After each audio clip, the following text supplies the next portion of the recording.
Hello everyone, আমি চলে এসেছি আর একটা কাটিং নিয়ে।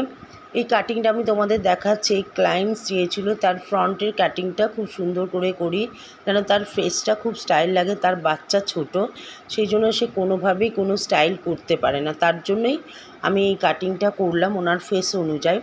আর একটা অবজেকশান ক্লায়েন্টস ছিল যে আমি সবাইকে বলছি, যে কোনো কাজই করো ক্লায়েন্টসের কিন্তু সমস্ত কিছু অথেন্টিক প্রোডাক্ট দিয়ে করো। কেন ক্লায়েন্টসরা পরে যখন বলে না, অবজেকশান দেয় যে অমুকখানে গিয়েছিলাম, সেখানে গিয়ে আমের কালার করে আমার হেয়ারটা প্রচুর ড্রাই হয়ে গেছে, ড্যামেজ হয়ে গেছে, আমাকে হেয়ার স্পা দিদি করিয়ে দিয়েছে, হেয়ারটাকে ঠিক করে দাও, তখন খুব খারাপ লাগে শুনতে। আমি চাই সবাই আমরা এই ফিল্ডে কাজ করছি যারা, তারা অথেন্টিক প্রোডাক্ট ব্যবহার করুক, ব্যবহার করে সুন্দরভাবে তারা কাজটা করুক।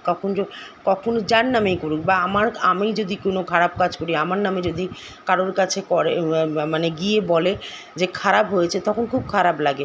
তো সবাই আমরা যদি মনোযোগ দিয়ে এবং অথেন্টিক প্রোডাক্ট দিয়ে কাজ করি, তাহলে ক্লায়েন্টসদের কিন্তু অভিযোগ করার কোনো জায়গা থাকে না। সে যে কোনো, আমার অভিযোগ যদি কারোর কাছে করে, আমি করি, আমি অথেন্টিক প্রোডাক্ট ছাড়া আমার পার্লারে কোনো কিছু আমি ইউজ করি না। এবং যখনই সেই প্রোডাক্টটা দেখতে চায়, তাকে কিন্তু পুরোটাই আমি দেখিয়ে কাজ করি। ক্লায়েন্টস কিন্তু আমার কাছে কাটিং করে ভীষণ হ্যাপি হয়েছে। ও যেরকম চেয়েছিল, ও ক্লায়েন্টস হেয়ার স্পা করিয়ে চুলটা ঠিক করতে চাইছে, কারণ আদার্স পার্লারের সার্ভিস নিয়ে তার হেয়ারটা সে যেরকম কালার চেয়েছিল সেই কালারটা সে পায়নি, এবং অথেন্টিক প্রোডাক্ট পায়নি বলে তার হেয়ারটা ভীষণভাবে ড্রাই হয়ে গেছে, ড্যামেজ হয়ে গেছে, ইভেন হেয়ার ফলও হচ্ছে। তো সবাইকে সেটা জানিয়ে আমি ভিডিও শেষ